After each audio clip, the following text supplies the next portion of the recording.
Welcome to Pandora's Box.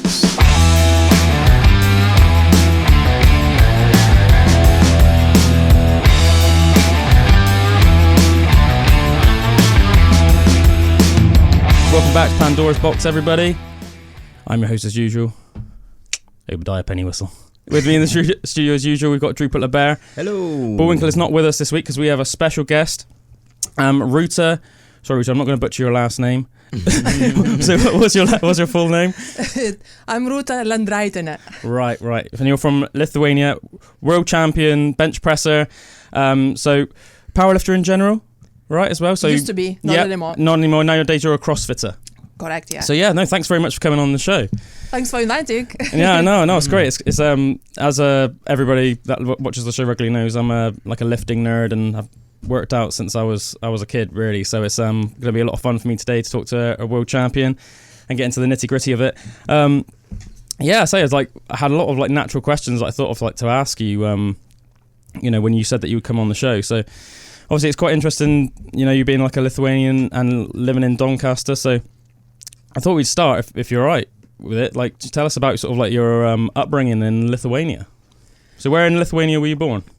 I was born in Kaunas. It's the second biggest city in Lithuania. Lived all my life up till 26 years old. And that's when we arrived to UK, straight to Doncaster. So you went straight to Doncaster from any particular reason why Doncaster? No, I think my husband's parents already lived in Doncaster, so we arrived to them. So your husband's Lithuanian as well? Correct, yes. Right, and they just moved to... Is any particular reason why they moved to Doncaster, or...? No, found the jobs down there. So. Right, of course, go where the money is. Correct. So when you were growing up in Lithuania, was that still sort of under the Soviet Union? Initially it was, but we got independence in 2001. So how old were you? And I was born 1979. Right. So what was it like growing up under the Soviet Union? It was rough. We would go to the shops and you wouldn't get any food what you want. You wouldn't get any bananas, meat, or anything, and empty shelves. Really? It was. We couldn't say anything. Obviously, when you say anything, so give an example. So do you mean politically, you couldn't say you were unhappy with the situation? Is correct, that what you mean? Right, that's what I mean. So even newspapers obviously being controlled, and the media, everything was kind of the way the government wanted. So So what were you you say, that the shelves were bare, so were you just eating anything that you could get your hands on, really, as a family? What was your diet like at the time, living in such hardship? We ate whatever we had. Obviously, money was short as well. Not only products we didn't have, so we ate what we could and what we got. Even we had a talons, so-called talons, and we would go to the shop to get the food, and it was restricted. We could go get only one, let's say, rice pack per person per month. Oh, right. So it was almost rationed. So it was rationed. So that's what you say talon? Yeah. So that's a ration almost. Yeah. So you're only allowed a one. Yes. So I can imagine there weren't very many overweight people walking around. No, there wasn't that's a lot. one positive.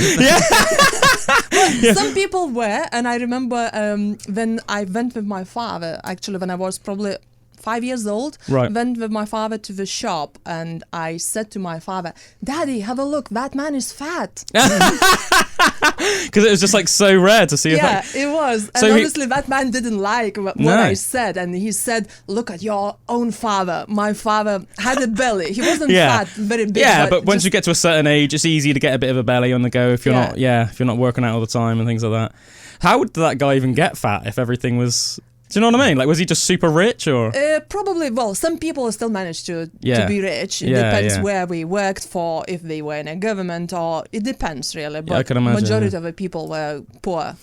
Yeah, because I don't know how much you follow strongman, but I'm a real big fan of strongman, and obviously one of the people that's considered the greatest strongman of all time is Sadruna Savickas. Yeah. Who I met about 5 years ago, briefly for about 10 minutes, but a really nice guy. And I watched, it wasn't really a documentary, I can't even remember where I watched it, but it was about a 10-minute thing with him, and he was obviously saying about the hardships of growing up in Lithuania under the Soviet Union, you know, and saying like, yeah, how hard it was, but he thinks that's one of the things that's like made him a great champion. Yeah. Because, you know, it's like, I suppose if you grow up, say, in like, you know, the USA or even in like Britain all your life, there's a certain degree of comfort that you're used to. Maybe compared to like the countries that remember, you know, like Poland and Lithuania, that remember what it's like to be under the Iron Curtain. Yeah, definitely. And when we like arrived to UK, obviously a lot of people, not me personally, but a lot of people start in factories, working in factory, and conditions are hard. You have to work like in cold conditions and everything. But you're used to that hard work. That's the only way we could earn some money in Lithuania, by hard work. So yeah, those conditions kind of helped us to be strong. Yeah, of course. Like working like hard, like, just long, hard days, I can imagine. And then like not having much food at the end of the day and stuff. Seems like crazy because well, you know, obviously, because you've been living in the UK for a while, but when the coronavirus pandemic was going on, like, you see people like panicking and stuff. And, you know, it's almost like for here, we take it for granted. I almost think like we're a bit like spoilt in the way, like if you go into the supermarket here and you're say planning to get like a steak, and there's not like a steak on the shelves, you're like, man. You act like it's like a real like inconvenience to you, like, oh, like the world's falling apart. Yeah. But it must be like so funny for you, obviously coming from that background. It's probably seems like as I said, like it's easy to be a little bit almost like entitled, I think, in this country and stuff, because we've just never really experienced like that. You know, if you want something, you can go and get it. You know? But that's right. Yeah. So with like obviously you've got like a really extensive career in like lifting. So when you were like a young girl, were you like, did you get involved in like athletics and sports like straight away when you were like a kid, or no? No. The only thing I did when I was a kid, gymnastics, but when I was 6 years old, and I did it for half a year. Oh, so not long. And that's it. Oh, right. And okay. that's it. I didn't do any sports whatsoever until I was 34 years old.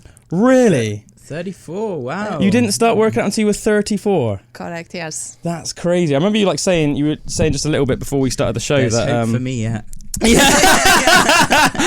Yeah, watch out. In 15 years, Drew's going to be jacked. Yeah, because I remember you saying just before the show, you made a note of saying that you always felt like you were stronger than other girls, though.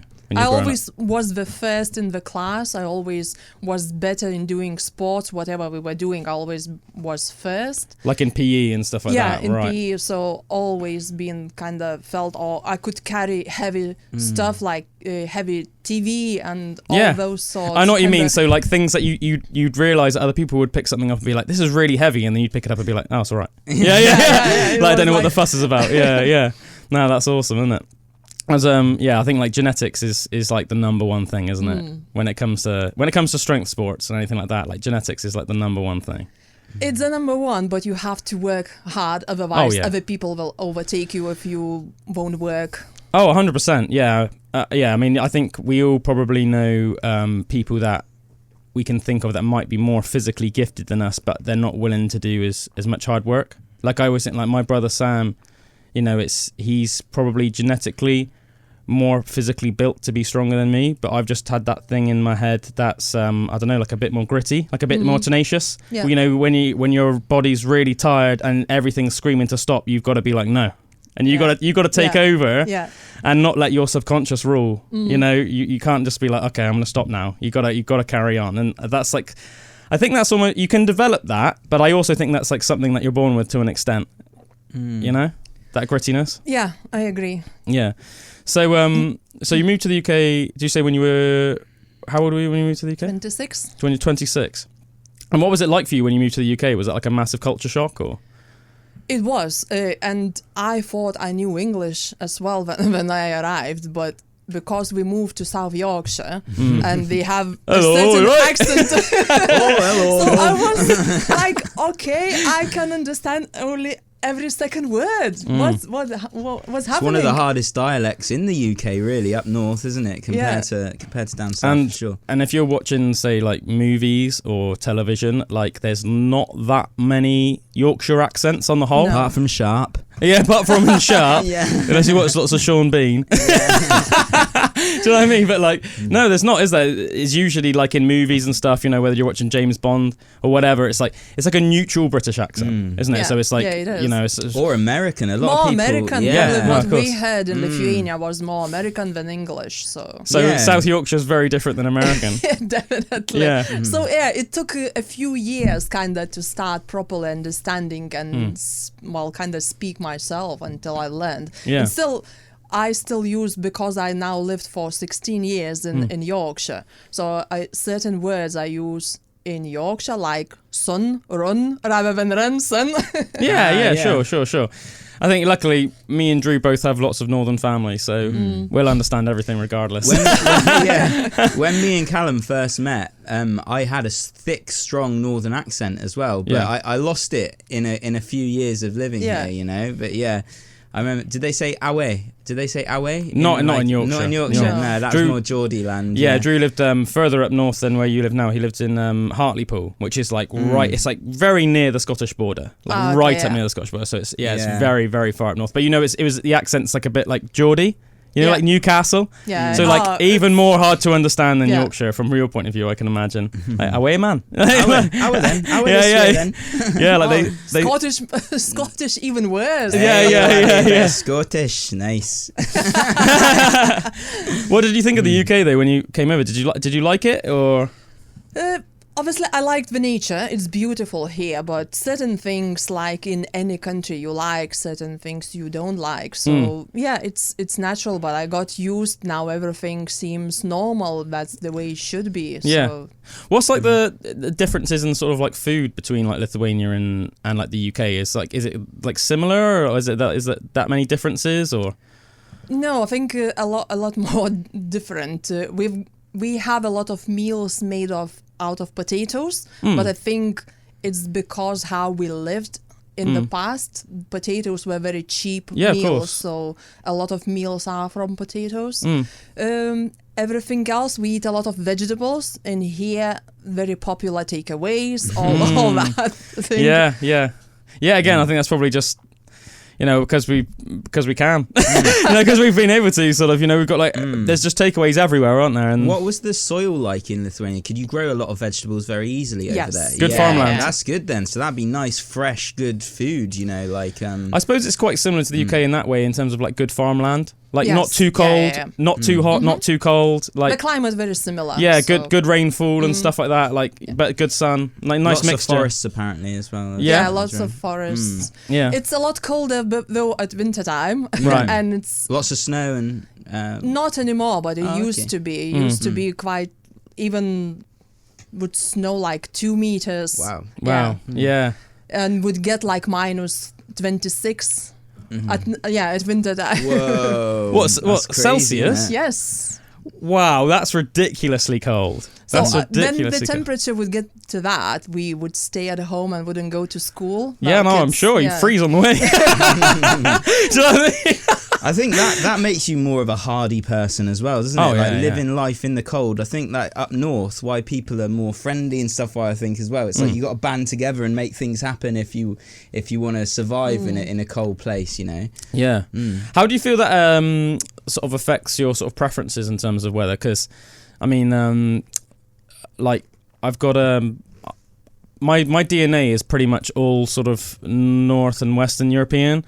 So like one of my great grandparents was Norwegian. You know, I had like a lot of Scottish blood, a lot of Irish blood, and then the rest of my blood is pretty much from the northern UK. It's only really recently that my family, you know, like my granddad's generation, that they moved down south. Yeah. So I get hot really, really easily, and I don't mind. But I don't mind the cold. Like I can handle the cold like, easily. Like if it's like an icy day, I'll just chuck on like an extra layer and I'm fine. So do you feel like do you struggle with the heat a little bit, or? I love heat. You love heat. I love summer. I love when it's nice and warm. I'd prefer when Really? it's warm, yeah.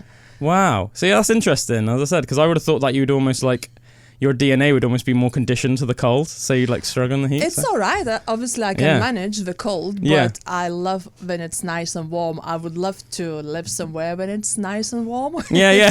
Not South Yorkshire. More down south, need to. So how did you get into lifting then? Well, after I had 2 kids, I decided that I need to move to do something with my body, because all my life I was trying to get on some sort of diet to stay slim. Yeah, I think like a lot of people do, don't they? You know? And nothing worked. So how I got into lifting? First of all, I started outdoors military boot camps. That's why I started going. So did that for a year, and then I got bored and I wasn't getting out of it anymore. So I started looking for something else. Found CrossFit, and did CrossFit for 9 months. And after 9 months, I tried a few competitions, CrossFit competitions, powerlifting competition. You went straight into powerlifting competitions after 9 months? It was just local ones, nothing at that time. Strongman competitions, and I loved lifting. I was strong in lifting. It's like, even when I came to CrossFit, my back squat was 60 kilos for 20 reps straight away, like in a month. Straight away? Yeah.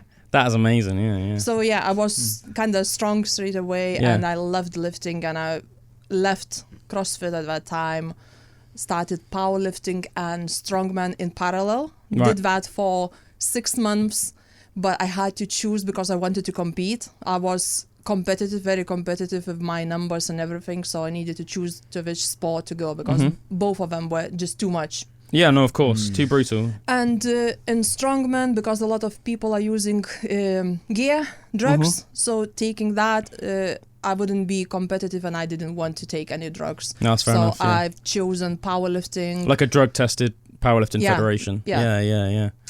Chosen that, started lifting, training. After 6 months in training, had a local competition. The next one was Great Britain's competition, and then after that, kind of was invited to compete in Commonwealth Championships. Wow. Yeah, powerlifting championships. So, and that's how I started my international career. Wow. After probably 9 months, I was my first competition in Vancouver. Wow, that's great. After just 9 months. Yes. Yeah, so you were definitely born to lift. Because most people would have to train for like a decade to get to that point, really. I think the advantage I have, I had at that time, not a lot of women were in that sport as well. Yeah, I think it's changed a lot recently. You see much more women getting into it now, don't you? Correct, yes. But I mean, I remember when I started training sort of back in like 2005, 2006. I mean, in general, nowhere near as many people trained, just full stop, men and women. But I'd hardly ever see a woman in the gym, ever. Like maybe like one every now and again, it would almost be like, oh, there's a woman in there. Okay. No, do you know what I mean? It's like lifting weights, you know?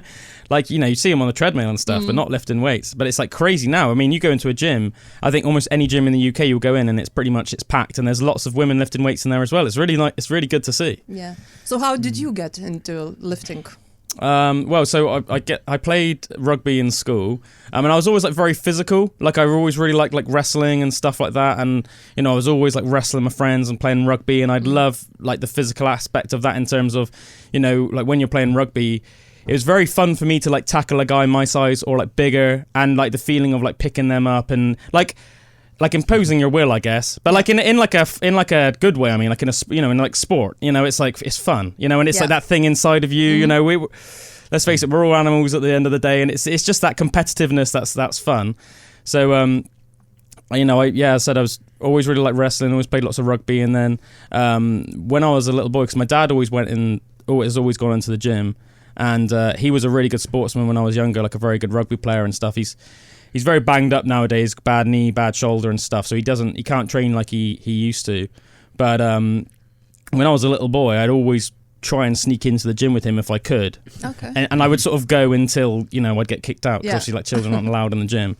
But then I guess I was like once I got to like 15, I started going to the gym. I don't think you were supposed to be allowed in until you were 16, but I was quite like an early developer, so I already had like a beard and stuff, and I was like tall.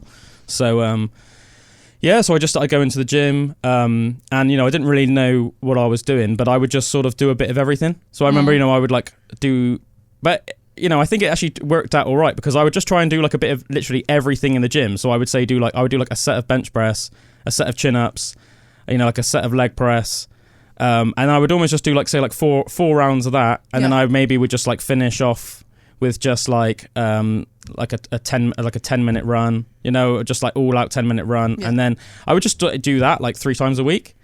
But I made really, really good like new gains. Like after the show, I'll show you like a picture of what I looked like when I was 17, and I find it almost like crazy now looking at how good shape I got in at the time.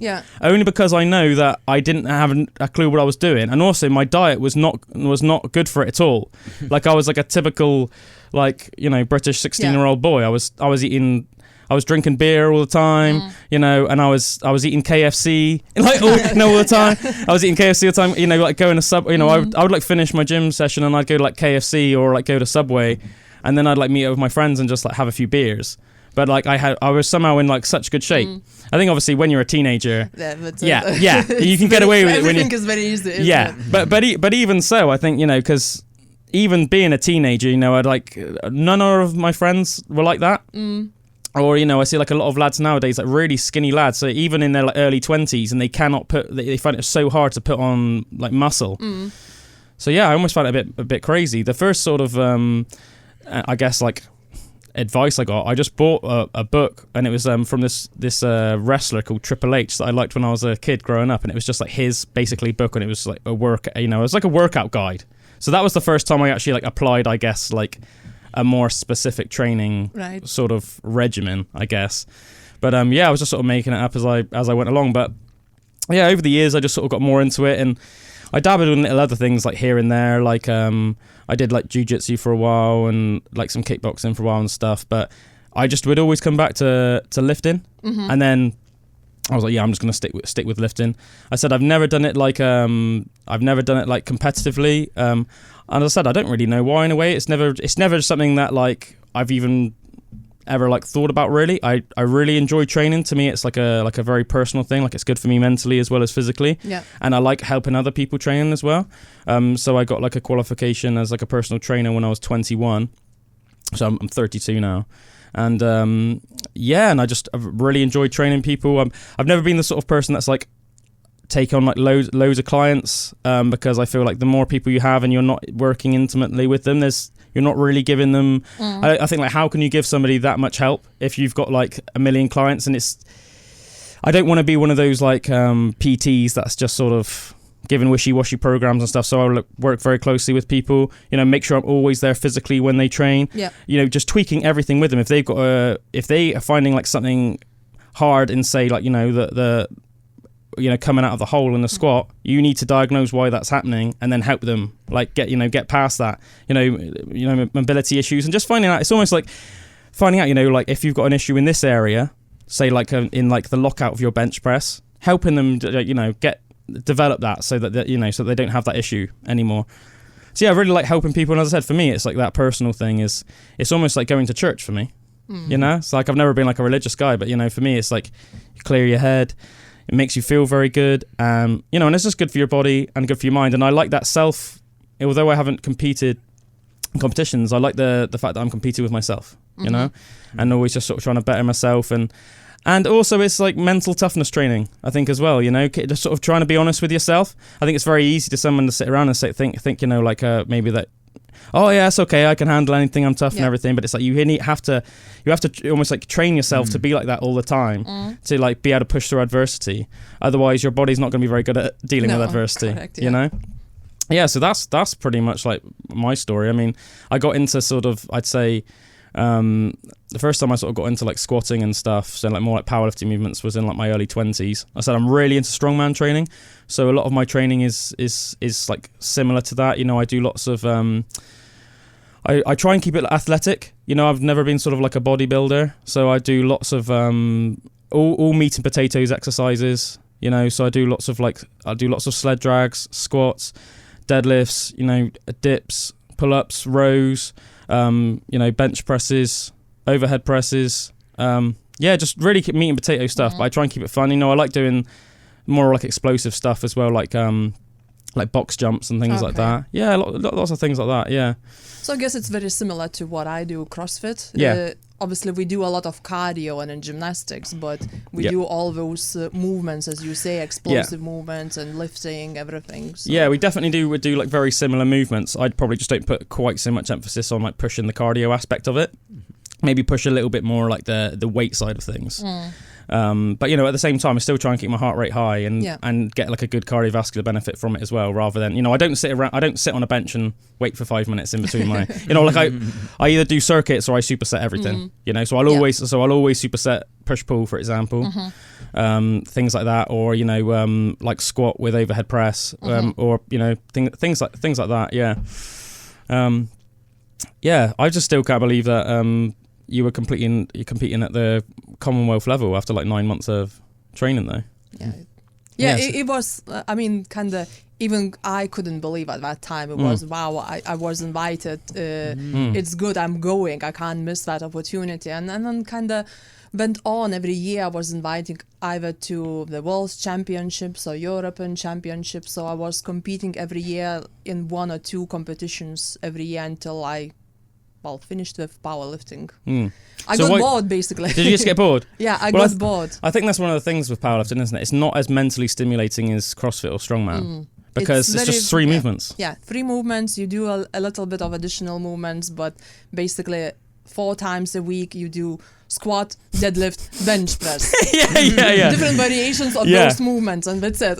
Yeah, almost like in your programming, just like start with higher reps, taper down until you get into like your super low reps, and then comp. But as I said, it's not very mentally stimulating, is it? No. So, and I knew if I go to CrossFit, I will be unstrong and fit. I was so unfit after those 4 years when I was in powerlifting because I wasn't doing no cardio at all. Yeah.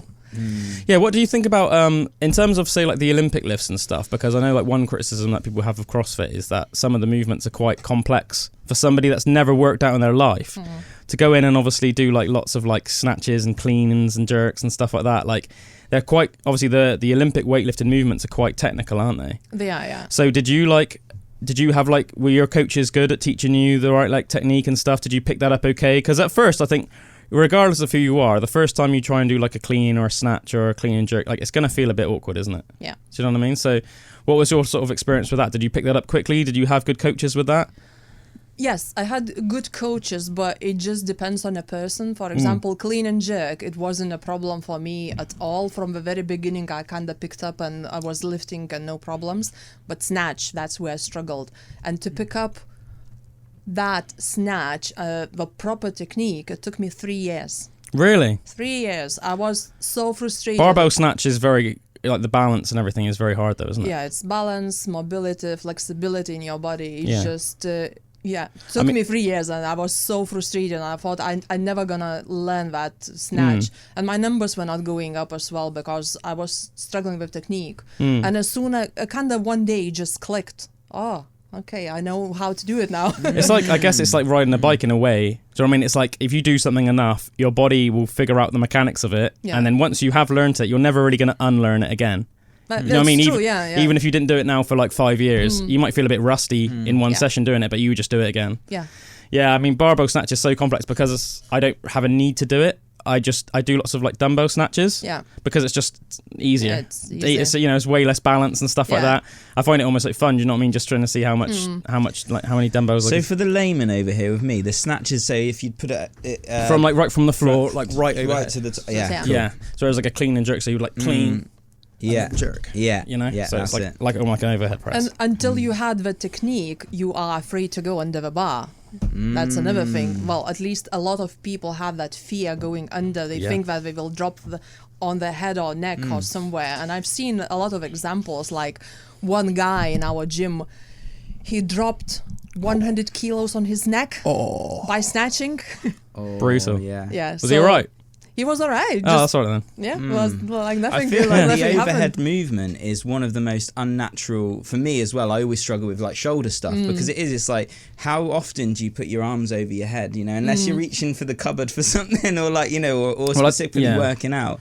It's quite an unnatural pulling and it's much more natural to me. Ball and socket joint, isn't it? So it's shoulder injuries are common because so much stability involved. You know, like if you have like a heavy weight and you can't stabilize it, you're going to be all over the place. Whereas you think most of your sort of joints are just sort of, extending or going back, whereas I said a ball and socket joint is a lot more prone to injury. That's why a lot of people get like rotator cuff injuries, don't they? Little things like that. But there's lots of little exercises you can do to sort of try and sort of strengthen your rotator cuff, aren't there? Have you ever like suffered badly from any injuries or?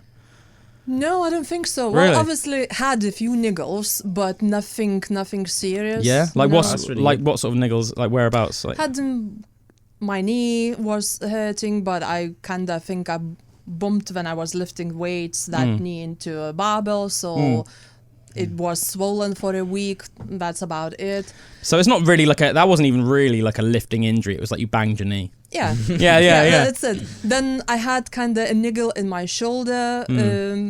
That was probably from too many movements overhead. Again, we do a lot of pull-ups. We do a lot of like toes to bar, a lot of movements on a bar, and not only with a barbell. So that probably was just overuse.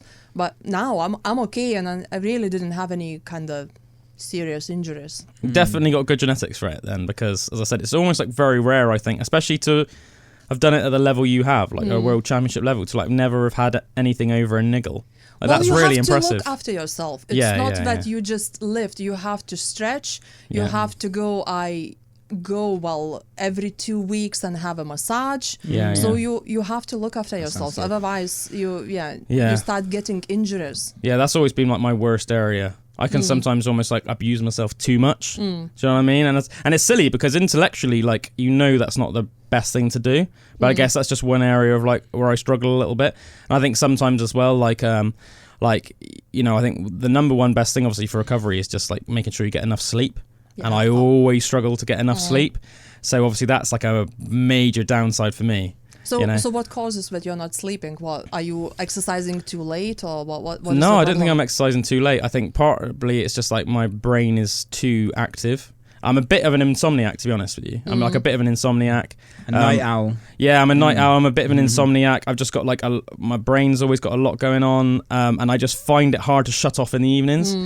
And it bothers me a lot, because I don't follow CrossFit loads, but I'm a big fan of Matt Fraser. Yeah. And I've watched lots of interviews with him and stuff, and him saying that literally like sleep is so powerful and so medicinal that if it wasn't a natural thing, it would be considered illegal. like that's like how powerful it is. So he said that obviously once he started getting to the upper echelons of like CrossFit, he looked into it so much, and he would like book like consultations with like the world's best sleep experts, and he would do he would make sure that his room temperature was always exactly the optimal room temperature. Like everything was dialed in so that he would have like 10 hours of sleep a night, and it would be like perfect non-stop sleep. Wow. Like he would like make sure he would stop drinking fluids at exactly the same time each day so that he wouldn't have to get up in the night to go to the toilet. Like everything was like perfect. And I listened to it and I'm like, oh man, I'm like not that. I mean, I'm like, I need to. That's why he was the champion. Yeah, because he did you're right. Yeah, the things that other were not doing. So. Yeah. So yeah, I definitely that's because everything else like diet, training, I can do easy. Like I know some people say we'll really struggle with their, to have a good training diet. Some people just struggle to have the motivation to train regularly. Like that to me is like easy, but it's just my sleep. That's like the worst thing for me. Yeah, it changes a lot. I mean, when I have a bad night's sleep, next day I feel tired, not motivated. A lot of things like my mental health starts going. I start thinking about negative things rather than seeing, in a nice light things that everything is going well. Yeah, it appreciating just a butterfly. That's yeah. No, 100%. Yeah, and I think one thing that I almost think is a shame some days, and it's funny to almost like put it as like I think it's a shame. Like say, like I'm sure you're exactly the same. Like I go through stages where say I'll get really into like maybe a specific exercise, and I'll like look forward for like several days because I'll know that this training session, say I've got coming up on like Thursday, I'm going to do this exercise, and then say if I had a bad night's sleep on Wednesday night, then you still train, but because you're conditioned to training, but you might go into it all week you've been looking forward to it, but then you go in like, I'm not just you're not really looking forward to it anymore, and I think that's almost like a shame. Do you know what I mean? Yeah. Have you like been there? Sounds like a really that. funny thing to say, but like say like, you know, I've been really looking forward to doing making the most of this now. Yeah, if I've decided like, oh wait, you know, I know I've got weight, you know, I love doing dips. I love doing it. And saying like, right, I'm doing weighted dips on Thursday, and I'm looking forward to it all week. And then because, you know, if you have a bad night's sleep on Wednesday night, on Thursday you haven't got that. You don't feel like you've got that oomph in your muscles. You know, like you need to feel explosive and powerful. Don't you? That's what you want to. Ideally, every time you step in the gym, you want to feel explosive, powerful, like snap, bang, like everything's like eesh, like everything's doable. You know, whereas let's face it, if you're tired, you sort of go in there and you can do it, but it's more like you're going through the motions. You're doing everything, but there's not that same explosiveness. There's not that same sort of snap to everything you're doing, and sometimes you're just almost like getting through the workout rather than having a really progressive workout, and that sucks. You know what happened to me quite a few times? If I don't sleep the night before I have to lift heavy, let's say go for a PB or it's a competition, let's say, very weirdly I don't know from where I get that energy, and I normally PB even I think I am tired. I don't know what happens in the body, but it kind of gives me that a little bit more that I need to lift, and I lift and I get that PB. Yeah, that has happened to me a couple of times. As I said, I think it certainly hasn't happened all the time. It doesn't happen all the time, but I know what you mean. There are those times where you can be surprised, aren't there? You can be surprised. You're like, all day you're tired, and then you go in there and you have like an amazing session. Like, what's that about? Or like, I mean, when I was younger, I mean, I don't drink much nowadays, but when I was like, you know, in my early 20s and my late teens and stuff, sometimes I'd say, I'd go out on a Saturday night and I'd drink a lot with my friends, and then I'd get up and go to the gym in the morning, and I'd be like, have like headache, you know, feeling hungover, and then I'd somehow end up having like an amazing workout. And by the end of the workout, my hangover would be completely cured, and I would have actually had like an amazing workout. And I remember there was a guy that there was a kickboxing champion and a karate black belt that used to be in the gym always at the same time as me that I used to get on with, called Joe Johnson. And he was like quite a big drinker, even though he was like he was a champion kickboxer, like, you know, 4th dan black belt. But he would always be like, yeah, man, that's rocket fuel. And he would always say, you know, because he was like, he used to like drinking his whiskey all the time, and he'd say, yeah, it's rocket fuel. Just treat it as like rocket fuel. No, I don't think, especially when I competed in powerlifting, I would I was avoiding drinking at all, especially when the competitions were coming. It was like, nah, I'm doing anything I can to make sure that I'm in the best shape I can be going into the competition. So I think if you want to really be one of the best, you have to do that, don't you? You can't, because drinking is not good for you in any way, shape or form. And people always say like, yeah, you know, but a glass of red wine has like antioxidants. It's like, yeah, well, so do blueberries, you know, just eat them instead, you know. You know, but it's yes, I guess it's like those little sacrifices though that make the difference between you and somebody that wouldn't succeed. So what about like your diet and stuff as well? Like when you first got into training, like did you find it easy to transition to like a training diet, and like what's your diet like now? Initially, no, I just ate whatever I was used to eat until I started kind of. So what was your diet? What was your diet like before then? So it never was very bad, but I kind of never looked into it. I was eating like eat when you're hungry. Yeah, just no calorie counting, like a normal person. Nothing like a normal person. And until I kind of started competing at that level, I started thinking, okay, especially that I had to be at certain weight as well, so I had to think how I eat, what I eat, and to make sure I perform. Did you have like somebody helping you out with that, or did you just do it yourself? No, initially it was just myself. Later on I've had a coach, and he helped me. Like a nutritionist? Yes. Right. So how many calories, I was counting even calories, how many calories I need to eat, and like your macros and stuff like that. Macros as well. So when you were powerlifting, what were your macros like? Probably the same, very similar to what I'm eating now as well. When in CrossFit, maybe I'm eating now more carbs, but it used to be around 40% of carbs, 30 and 30 protein and fats. Okay, so 35 fats, 35 protein, 40% carbs. Yeah, I mean, obviously CrossFit requires more cardio, so I suppose for that reason you just want to have a few more carbs just to make sure that you've got enough energy to finish all the brutal workouts. The only difference now when I eat, I have to eat a lot of calories. My calories are now 3,000 per day, but I probably burn more than 1,000 in every session. It's so funny, the amount of women I know that would like hate you. Just do you know what I mean? That I can eat so many. Yeah, like Drew's sister Sherelle. I remember. I think she told me that she's on like 1,500 calories a day at the moment. Do you know what I mean? And she's like, you know, she's had another baby again, like a year ago or something like that. Yeah. And you know, she's really trying to get back in shape. But it's so funny because you're on like 3,000 calories a day, and yeah, obviously just in like great shape. It's not easy though to eat those calories. That's where I struggle, and I think. So you actually struggle to get in the food. I'm used now to it, so it's not that a problem anymore. But initially, when I started, I really struggled to eat all those calories. But you just knew that you had to do it to perform. Yes. Right. So I was getting. Was that earlier on when you were doing powerlifting? Was that? No, that was when I started CrossFit more. I had less calories in powerlifting. Now I'm on more calories. So. Right. That's interesting in a way, and I mean, as I said, because I know you're doing a lot more cardio, it's not too much of a surprise to me, but I think some people would be surprised that you're on more calories as a CrossFitter than a powerlifter, because obviously, I think a lot of people think of powerlifters and they think of like big fat bald men. Yeah. no, do you know what I mean? Like you know what I mean though, don't you? Yeah. You know what I mean? But cool. So did you find it like hard like to transition to like a more of like an athletic diet? Like was it a bit of like a shock as you were getting into it, or did you find it natural? No, it was a shock, definitely. Yeah. As I said, I wasn't fit at all, no cardio and powerlifting times. So then I started initially in CrossFit. Let's say we were doing workouts and I was struggling like crazy. I honestly couldn't do for long workouts. It was more short workouts.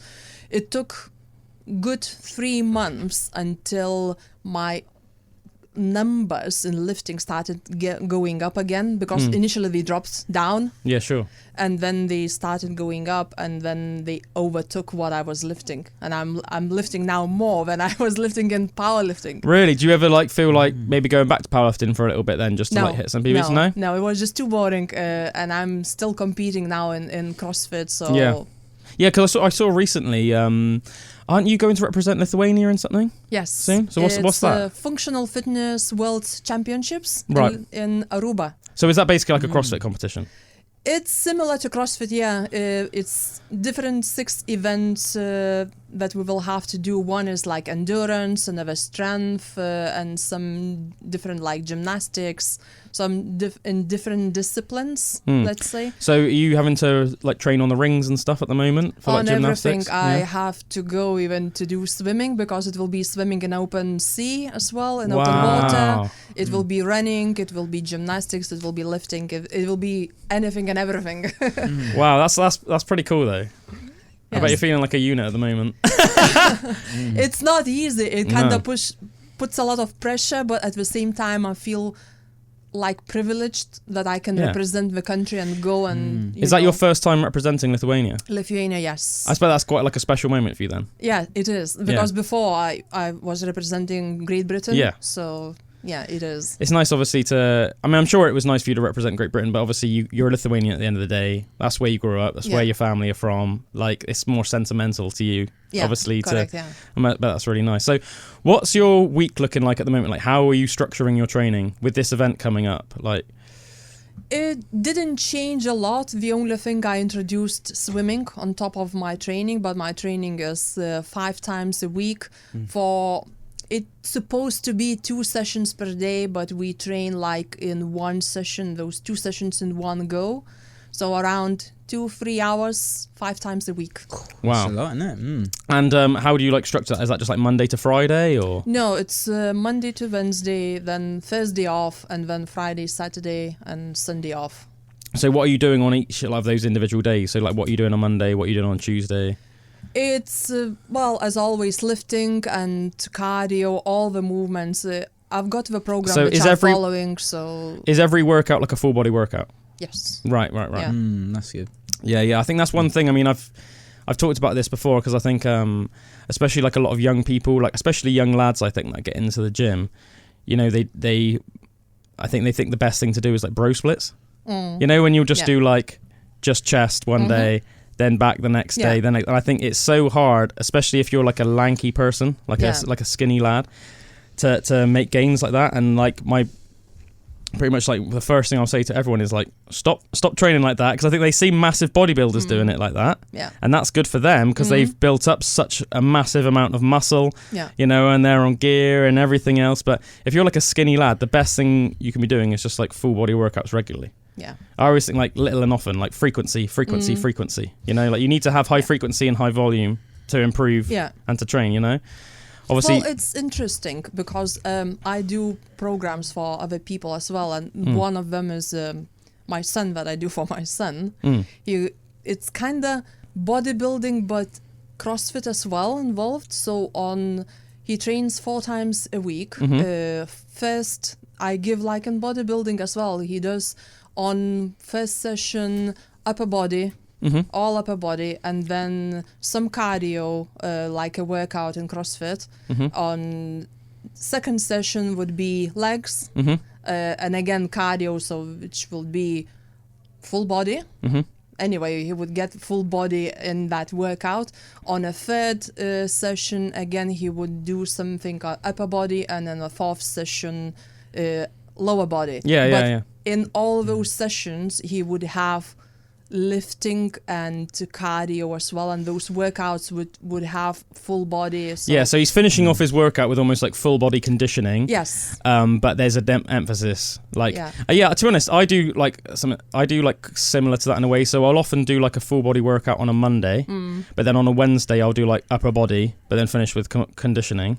And then on like a Thursday do lower body, but then finish with conditioning, and then maybe like on Saturday I'll do a full body workout again. And that's that'll be like almost like how I train.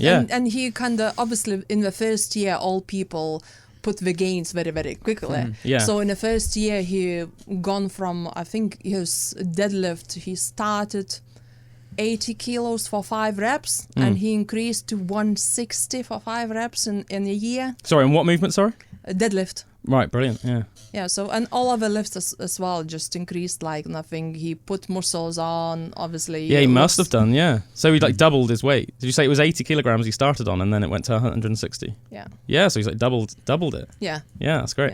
Well, I mean, I suppose if you've got like a world champion mum, though, you've got an advantage because you're doing genetics. And you're doing all the thinking for him as well. You're just saying, do that, son. Do you know what I mean? You had to do the hard work and like get into it and find the right people to listen to, and because that's like a massive part of it, I think, is like knowing like obviously like actually what to do. It's all good and well, like, you know, having the ability to be able to train hard and stuff, but you need to like know what to do, know what to eat, and a lot of that can be hard. And there's so many different advice like going around in the fitness world, isn't there? And a lot of it is not the best. You know, there's a lot of like just hokey stuff out there.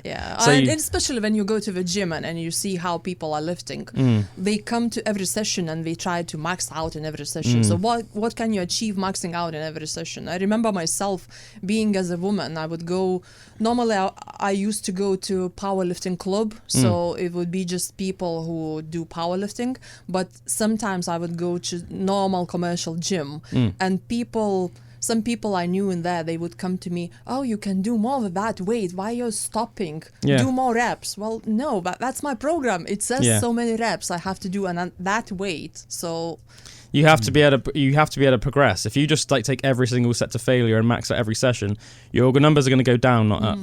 Correct, 100%. Because you're like ego lifting by that point. And it's like, are you familiar with like Ed Cohen? Yes. Yeah, he's like a lot of people think of him as like the best powerlifter of all time. He said that he never ever failed a rep in the gym, ever. All right. But that's because he was so disciplined. Like, it's not because he's like was better than anyone else necessarily. It's just because he had that discipline in terms of he never did ego lifting. So he only ever maxed out a comp. He only ever maxed out a comp. Everything. It's the same with if you know Boris Sheiko. Yeah. So a Russian powerlifter coach. And he said the same. I obviously he coached me at one point for probably a year. So in a gym, I never would max out, only in competitions. So always the numbers would be up to like 90%, max 95, no more than that. So I never failed in a gym. Well, in a gym as well. It used to be and it worked. My numbers improved as well. So I think as well, it's like I think there's actually like a psychological benefit to that as well, because you're conditioning yourself to never fail. So then when it's almost like more like you're going through a procedure. Do you know what I mean? It's like you never fail in the gym, so you're conditioning yourself to never fail. And then you're just going through the procedure of like, okay, well, this week I'm doing this many reps with this weight. Next week I'm doing this many reps with this weight. And then you go to the competition. Oh, and now it's just doing 1 rep max. Boom, done. And then that's it. Do you know what I mean? I know it's not. I know it's not as simple. But do you know what I mean? Though, it's like, whereas if you're failing all the time, you're almost like conditioning yourself to fail. Do you know what I mean? There could be an element of that. There could be an element of that, because I think like for some people, especially like the psychology of it can be like more important than the physical. Because if you go in there and you're not sure of yourself and stuff like that, then how can you expect to? If you don't believe that you can win, how can you win? Oh, it's very, very true. You have to believe, otherwise you will fail. Yeah. It's a mental aspect. A lot of people don't realize how much it means, especially going to competitions. Yeah. It means a lot. You have to prepare yourself and believe that you can do it. Otherwise, you will fail. 100%. Did you ever do any of like the visualization? I've heard of that in like gymnastic competitions and things, that people would visualize the moves completely before they do them in like meditations or real just powerful visualizations, and that would help them kind of complete lifts and stuff. Probably not purposely. I've done it, but it just. Before you go to lift, you kind of visualize that you can lift and that you are lifting that weight. So more in the moment of it. Yeah, more than anything, Yeah, I think we'll get into more of like the mental side of things in a minute. We're just going to take a break now, listen to a track, but we'll be back in a minute. Welcome back, folks. You're listening to Pandora's Box on Aspen Waite Radio. And in the guest today, we have Ruta with us. Thanks for joining us, Ruta. World champion bench presser and CrossFit extraordinaire. Yeah, so we were just talking a little bit about like the mental side of lifting, and you were saying about sort of like thinking about yourself, sort of, you have to think about almost like the movements and doing them. And I know obviously it's a little bit different, slightly different sport, but still lifting.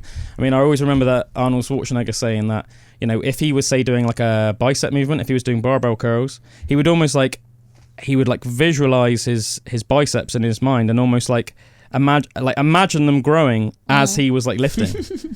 And that's very true. Yeah. When I go for a PB, for a personal best, I always kind of, especially when it's overhead, I don't know, I kind of visualize before coming that I'm very, very strong, and I feel that the blood flushes into my muscles in that area where I need to use, and kind of that helps to lift. Yeah, no, I completely see that. Like with your CrossFit, because I don't know much about CrossFit, to be honest, even though my training is similar in some ways. I just sort of call it strength and conditioning, but because I've never actually gone to like a CrossFit gym or like a CrossFit class or anything. But what's your programming like as like a CrossFitter? Because obviously with powerlifting you have like strict programming. Like if you want to be good at it, obviously you need that strict programming. So like how do you program your CrossFitting? Again, I don't program for myself. I get a program from the guy who used to compete in a CrossFit Games. Right, okay. So he's got like his own gym, he's got the programming, so a lot of people are on his program, and it really helps. But it's similar to everybody's programs, I guess. So it depends what your weaknesses are, and you can choose on what to work. If you are weaker and you need strength, you work more on a strength. If you need more cardio side, you work more on a cardio or on gymnastics. So my weaker point is still cardio. Yeah, sure. So I chosen kind of an element, and my sessions always start with cardio, but it can be bike, it can be ski erg, it can be rower, it can be running. So anything like that, I start my session for at least half an hour to an hour. It will be something on those equipments. After that, it will be strength. It will be some sort of lifting. I've always probably 3 times a week will be Olympic lifting, and 2 to 3 times it will be powerlifting movements. And how do you program that in terms of like week to week?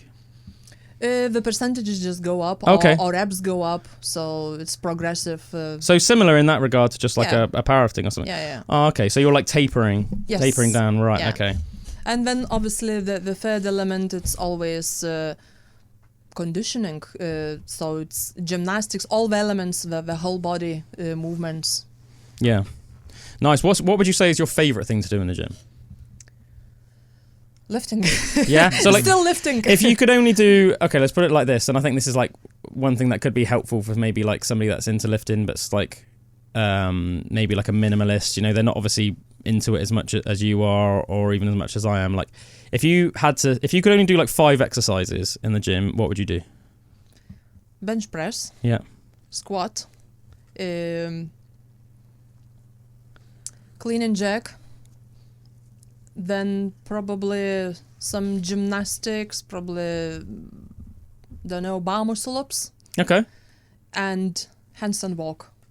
What's a handstand walk? Yeah. What's a handstand walk? Just walking on your hands. Oh, a handstand walk. Sorry, I thought you said a Hanson walk. A handstand walk. Handstand walk. Yeah, I can't imagine doing that. I can do a handstand. I don't think I could, but I can't hold it for very long. I can only handle it for a couple of seconds. But again, it just takes time to learn. Sure. It took me, again, probably a good year, maybe 2 years until I've got really good at it. Yeah, sure. Initially was just a couple of steps, then a few more steps, and until I can now walk quite a long distance. Now you could just walk from Doncaster to here. Yeah. No problems. So like slightly different question then, because rather than like 5 exercises that you would pick if you could only do them, what are your favourite exercises to do? Like, what is your very favourite things that you just really enjoy doing in the gym? Yeah, well, I think that's same the thing. Yeah, same thing. Yeah. Cool. Those are my favorite, and I always love when they are turned up on a program to do for me. So also super beneficial ones, I guess, as well. So yeah, that's like, good balance there. A lot of like real world carryover. You know, I think that's one of the things. Like for me, like one of the reasons I like training the most is because we all have, even the most sedentary people have times in their life whether they have to suddenly do something in their garden or they need to move house or something, where suddenly you are going to have to do some lifting and some physical stuff, like carrying heavy stuff up and downstairs, carrying lots of heavy stuff through the house and stuff like that. And it's like, if you work out all the time, that's easy. Oh yeah, definitely. But obviously if you haven't done anything, if you're like, say, a 50-year-old guy and you haven't done any exercise since you were in school, then that's going to be really hard. You know, like it's going to be really like properly miserable. Well, it's like happened to me. I went to the shop, and you know when you buy food for dogs. 12 kilogram bag, big one. So I bought it, and I think a gentleman asked me if he could help me to carry it to the car. And I put on my shoulder and I just went like nothing. Yeah. Well, yeah, like to you, like 12 kilograms is nothing. It's nothing, you know, it's like a child, it's like a small child. You know, it's literally like a toddler. So it's kind of, Yeah, it's like, it's really fun. It's like you moved house, didn't you recently, Drew? And I found it really fun helping you. Do you know what I mean? Like, to me, that was like a really nice day out. Yeah. You know, like Drew hired like definitely wasn't a nice day out for me. It was crazy because it was like top floor flat, and we had a lift.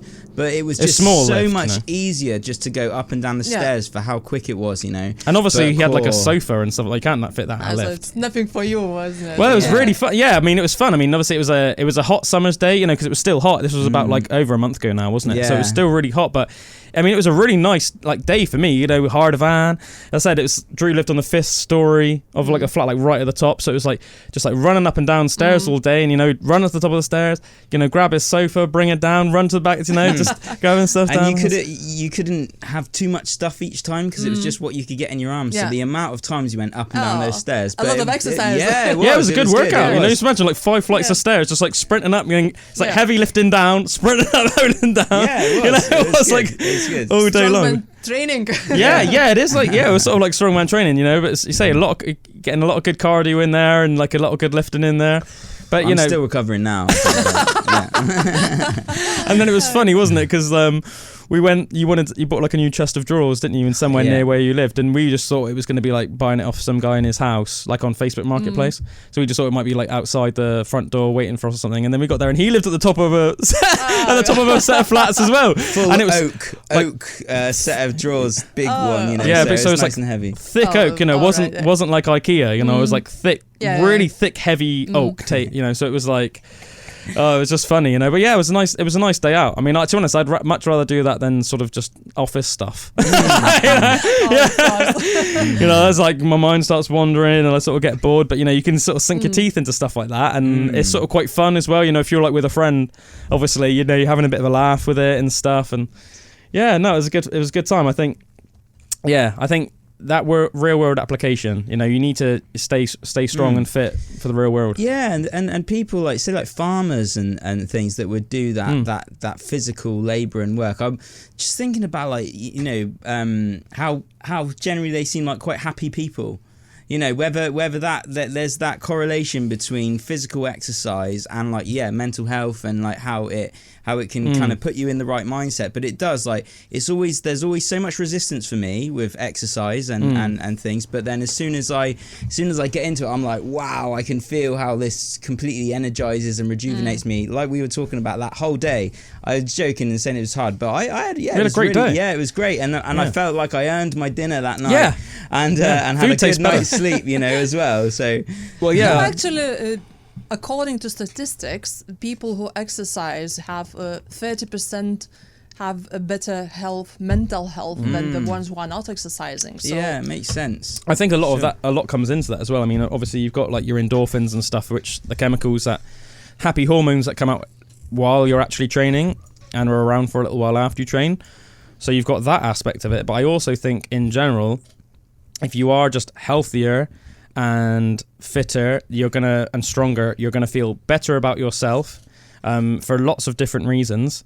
So it's all gonna carry over. I don't think it's like one thing, do you? I think it's like several little things that all contribute to it, you know? And you feel more confidence. At least a lot of like women, they feel not confident at all, yeah? They kind of... And it was the same with me. I wasn't a confident person. I struggled to speak with people. I kind of was very shy in the past. Really? Everything changed when I started lifting. You kind of grow that confidence and you feel on top of the world. I think the good thing about lifting in that regard is I think a lot of things in life are like opinion based and are debatable. But I think if you go into the gym saying you back squat a certain number, that's not debatable. You know, if you do it, you can do it, and you know you can do it, and no one can put you down and say you can't. Oh no, you can't do that. It's like, well, I've done it. The evidence is there. The proof is in the pudding. So there's sort of something. There's like beauty in that simplicity. Do you know what I mean? Yeah. You either do it or you don't, and if you do it, then no one can take that away from you. Correct. You know, you've accomplished that, you know? So there's something really nice and simple about that. I'm getting inspired, guys. I say that every time I go to Calum's because he's got such a good, like, cool home gym, like his place, and it's so fun to go in there because it's like all the different equipment and we always have a really good time doing it. But it's hard to keep the motivation to do it. You need to make it a habit and be disciplined to get into a habit with it, because that's where I struggle the most. It's like the discipline side of things, you know. I think at the end of the day, it depends how much you want to do it. You know, if you want to do it enough, you will do it. Yeah. And I also think at first, you need a certain level of discipline to do it. But I think once it becomes a habit, like to me, it's no different really than like having my dinner or brushing my teeth at night. It's just something you do, isn't it? You know, the same for me. Yeah. You would wake up in the day and you're like, this is what I'm doing in the gym today. There's no like, shall I go? Shall I not? Like, no, it's what you do. Yeah. You know, you do it. You know, regardless, you know, like some days, you know, because obviously I'm not on your level, Ruta, by any means. But you know, if I have like a really long work day, if I get home and my only chance to train is at 10:30 at night, then that's when I train. Yeah. Because although it might not be optimal, if I'd rather do that than miss my workout. So do you ever miss? Do I? Yeah. Yeah. And I have I mean, do you have those days when you think, oh my God, I can't do it anymore? It's too much, for example? No, never. Not with training, because to me that's like my escape from life almost, you know. Right. So that's like what's keeping me sane. If I'm having a bad day, I'm not thinking, oh, I can't train today. I'm thinking I can't wait to train, because that's what's going to make me feel better. You know, that's clearing the cobwebs. You know, I always think, you know, sometimes you have like mental cobwebs. Yeah, that's how I almost like describe it. And it's like it clears your cobwebs. Yeah, and you finish your training, and you're like, right, okay, fresh slate, clean slate. You know, I think it used to be the same when I worked full time as well, and obviously was training. All day long, I would think about training, and I couldn't wait to go to my training after work. Yeah. And it was like an escape. If I had problems at work, I would go to my training, and I would forget everything. Mm-hmm. It kind of, like you say, would clear everything in my head, and I would feel so great. But again, probably because I am at that level, at high competing level, it can get too much of a training. Really? Sometimes you push so much, and it gets so much that you need that rest. Do you feel mental rest, not body rest? Do you think in a way it's because it's almost like become your job? Do you know what I mean? So like rather than me having my job and then almost like, training being my almost like escape or my relaxation from that, it's almost like because it is your job, then it does have that same sort of work related sort of stresses to it. Does that feel like that in a way, do you reckon? Yeah, I think so. Because as I said, sometimes it gets just too much, and it happened to me this year. I just needed to take the whole week off to rest from training at all. I was competing. I had quite a few competitions. I pushed my body to the limits. Obviously, my mind had to be in that frame that to compete and push it. And I had to take a week off to rest and to come back and want to do, because it got to the stage where I don't want to go to the gym. It was like I don't want to lift. I don't want to do anything. It's really healthy to know when that point comes, and to honor like your body and your mind, to know when you need to take rest. I think that's just as important as going to the gym and kind of. I also think that if something that usually you enjoy if you're not enjoying that anymore, then there's obviously a problem. Do you know what I mean? If something that you usually love doing in life and you're dreading doing it, there's clearly an issue there. You're obviously clearly pushing yourself too much, or there's some sort of issue that you need to address. Bringing it back into balance. Yeah, take a week off or whatever, and then sort of. Because I know when you go on holiday, you always see if they got a good gym there, don't you? Like, so you can keep it. Yeah, I always, wherever I go, first thing I look is gym nearby. Yeah, my missus like laughs at me so much because the first thing it's like, right, well, I don't. Let's face it, I'm not like, it doesn't need to be like an amazing gym. As long as there's somewhere that has like some dumbbells or something, or like some barbells, then I'm happy. Do you know what I mean? But it's like I need at least some dumbbells and a barbell or something. You know. So yeah, it's one of the first things I look up. And if it is like fortunate enough to go to a hotel that actually has a really good gym, then I'm like really happy. And it's almost like I see it as really fun, because when I'm on holiday, I won't obviously follow like any programming or anything like that. I'll just sort of do whatever I feel like. So it's really fun. You've got new equipment. Yeah. It's a different change of scenery. Like to me, that's like. It's like just as enjoyable as going for like breakfast in the morning on holiday, because it's a completely different, it's a change of scenery, it's new equipment, it's different surroundings. You know, the fact that you can do it and then straight away, you can jump in the pool afterwards or go and have a quick, or a sauna in a swimming pool, because that's great. To me, that's so much fun. Do you so what are the main things you do for recovery? I know you said that you have like a sports massage or anything like that. Do you do any like any, I know that like hot cold treatments are really in at the moment, aren't they? Like we've got two things in the gym. We've got a sauna, which we're using, and we've got ice bath. So I'm using that. I go to the sauna straight after the training, and then for 2-3 minutes maybe into ice bath straight after, and then back to the sauna again for a few minutes. So just sauna, ice bath, and then sauna, and then you're done. Yeah. So you don't go like back and forth too crazy and stuff like that. Just right. How hard do you find that, like getting in the ice bath and stuff? Do you like struggle with that, or? Initially struggled, but just got used to it. Like anything else. Got used to the cold, and it's just cold. You get in and then just sit in there, and that's it. And it feels nice when you get out. Oh yeah, definitely. Yeah. Yeah. Have you ever looked into like Wim Hof or anything like that? Or? Yeah, I looked at that, but I don't think I was a big fan of doing that. I kinda rather do ice baths. Sometimes I go to and have a cryo therapy as well. Oh, so that's like one of those pods, is it? You stand in it? Yeah. And they like lower the temperature, but your head's sticking out? Yeah. Yeah. To the one. And the temperature in there is minus 183. Celsius. Minus 100. What? So that's why you can't put your head in it. You last around 2 minutes in there, and that's it, and you're out. But it gets really cold. That's like taking Wim Hof to the next level, isn't it? I didn't even know about Super that. Saiyan Wim Hof. I wonder if he could still keep his body temperature up in there for 5 minutes. Yeah, I didn't know it was quite that cold. I've seen like athletes do it, but I didn't know it was that cold. That's crazy. It's mad in a way that your body can even deal with that, isn't it? I mean, I know it's probably only for 2 minutes, but even so. But the idea behind it, isn't it? It's like pulls all of the blood and everything into your internal organs to essentially stop you from dying, because it's such a shock to the system. Yeah. And then when you get out, obviously you go back into room temperature, or even more extreme, like back in a sauna, suddenly in a hot environment, and then it just has this massive flushing effect in your body.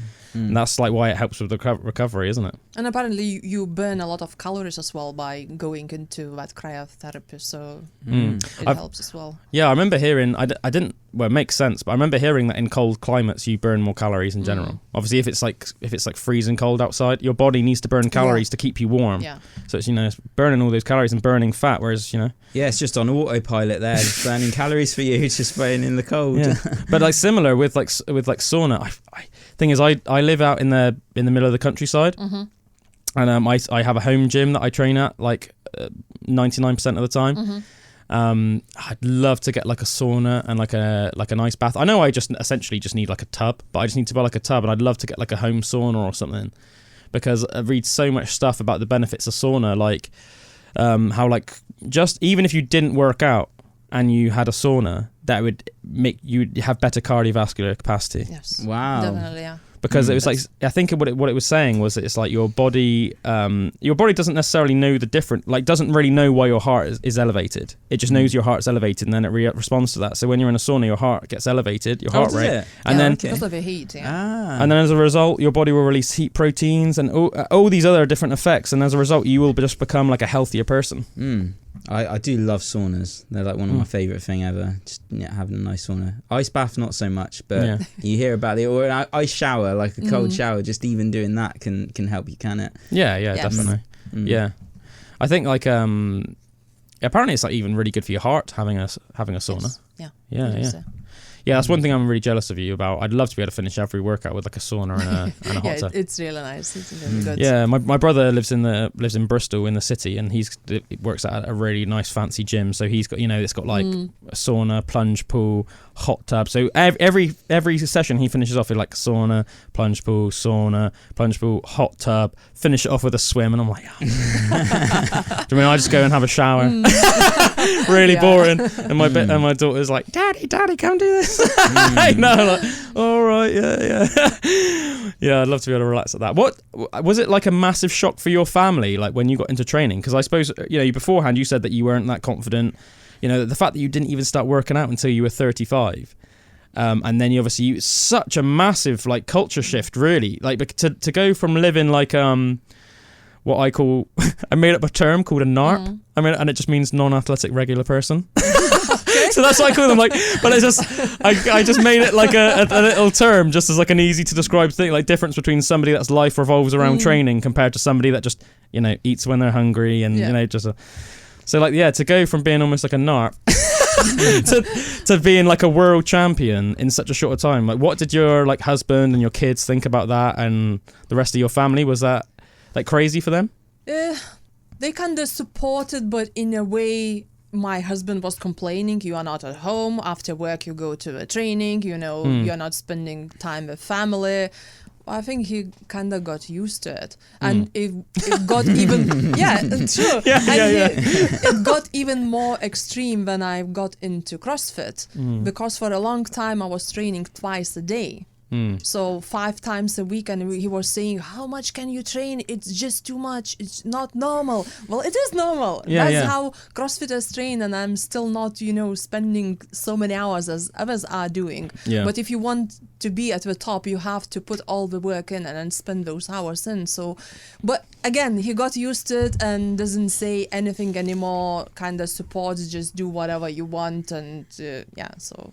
just supports when I go to the competitions and say I'm going. So. And what about like your kids? Like, what do they think of it? Well, they are happy as well that I'm lifting and supporting, and obviously now helping them as well. For the older, I'm doing programming myself. I can kind of tell him how to do, what not to do.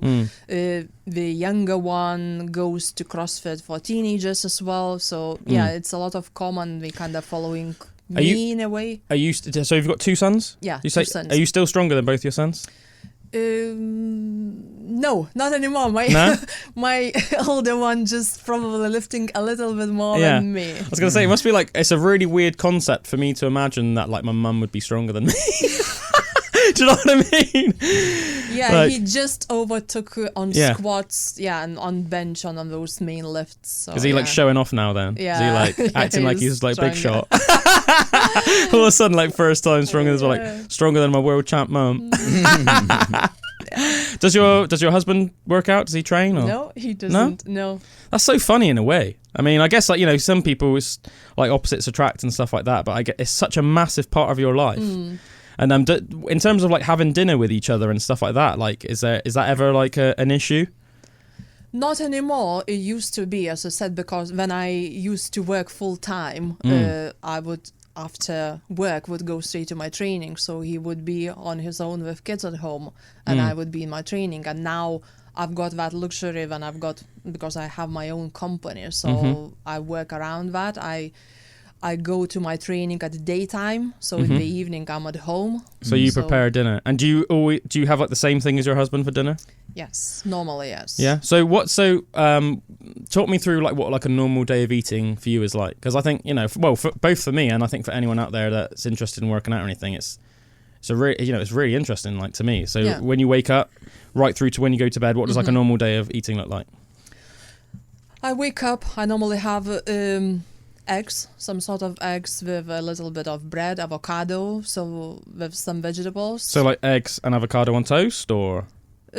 No, just separate, but on the plate basically. Right. So just one, toast, avocado, some cucumbers and tomatoes, eggs and a tea, a drink, and that's it. That's my breakfast. Is that like an English tea, or is it like a?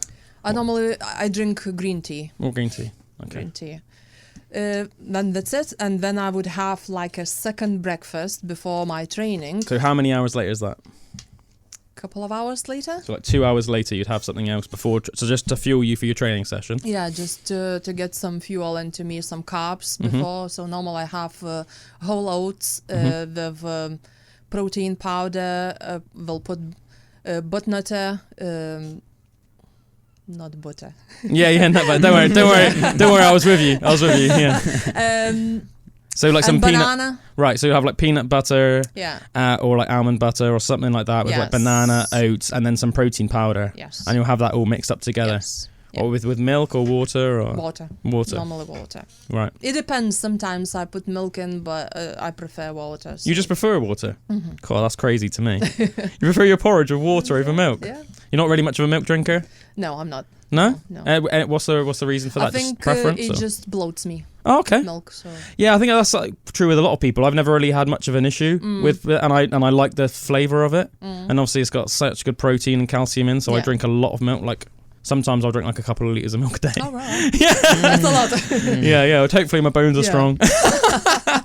Okay, so then you'll have your workout. So you've just finished your workout. Do you have like a protein shake afterwards? Yeah, protein shake. Just like a whey shake, like some whey protein. Yes. Yeah. Actually, I've got my own protein powder. Oh, do you? My own branded. So you've got like your own supplement company? It's not supplement, just that one. Just taste, one whey protein. You've got whey protein on offer. Yeah. Oh, awesome.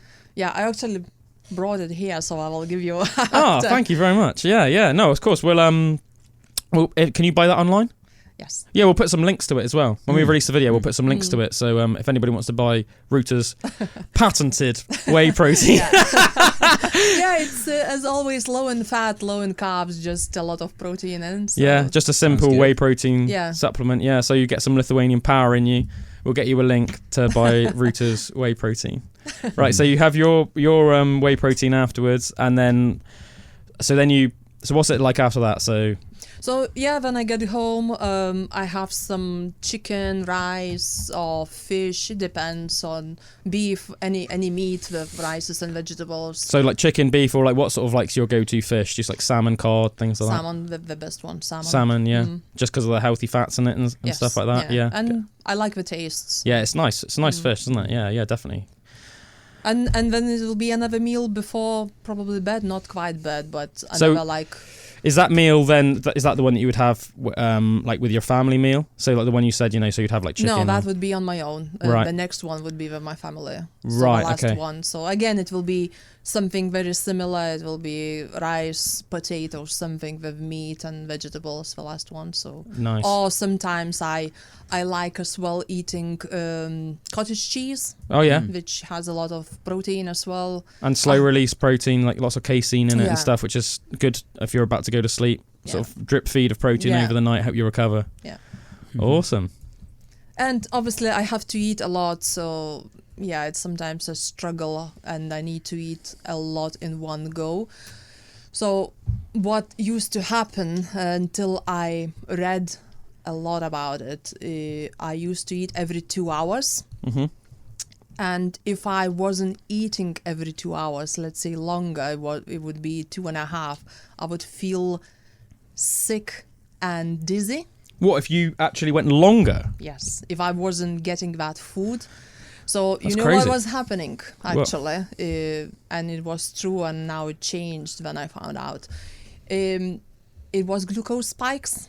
Right. Okay. So I was getting too much insulin, so it was spiking too much. And then you were getting dumps, yes, energy dumps, sort of. So you were feeling lethargic and tired. And so until I found out that I kind of was eating incorrectly. Sometimes I would have the food that would increase those spikes, would give us spikes, which are like even pasta banana. Oh, right, banana. Even banana, because right. it turns into glucose in your body. Right. If you eat banana on its own or a protein bar, that is as well, it just would spike and to get all the calories in, I had to sometimes to eat just like that, food like that, and that would spike my sugar. Yeah, I know that's one of the worst things about like pasta, they say, don't they? Pasta as well, anything from flour. Yeah.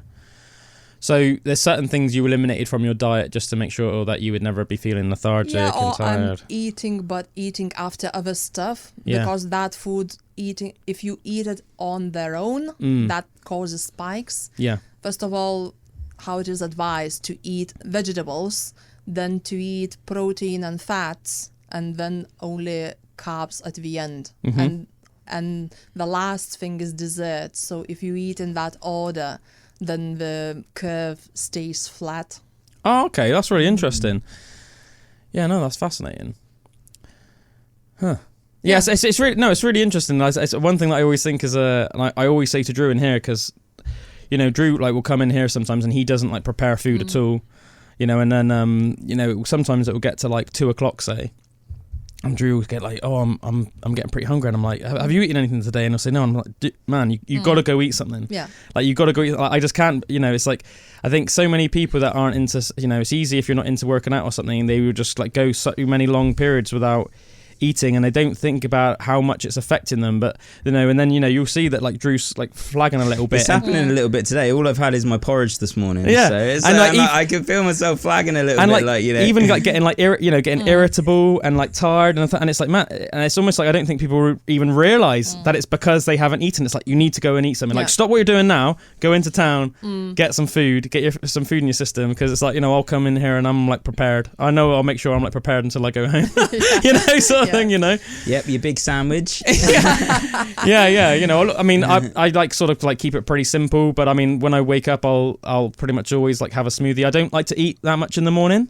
I prefer eating later on in the day as well. Some people wake up hungry, don't they? But I have to work myself into having some food. I don't know. It really depends. On the smoothie you're having. Again, you might be having those spikes without even realizing.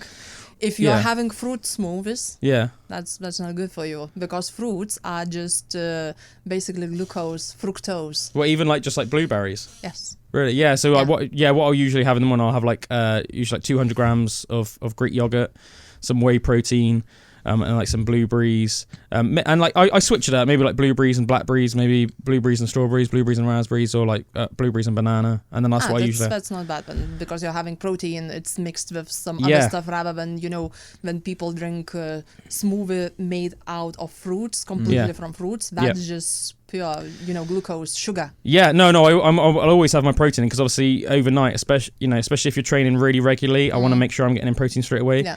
So I usually put in 1 scoop of whey and 1 scoop of casein with some Greek yogurt, 200 grams of Greek yogurt, so that's about another 20 grams of protein, and then I'll have like some fruit with it as well. And then I'll just blend that up with water, sort of get that down the hatch. And said I know it's not the best thing to have a sandwich, but obviously I'm not on the level as you.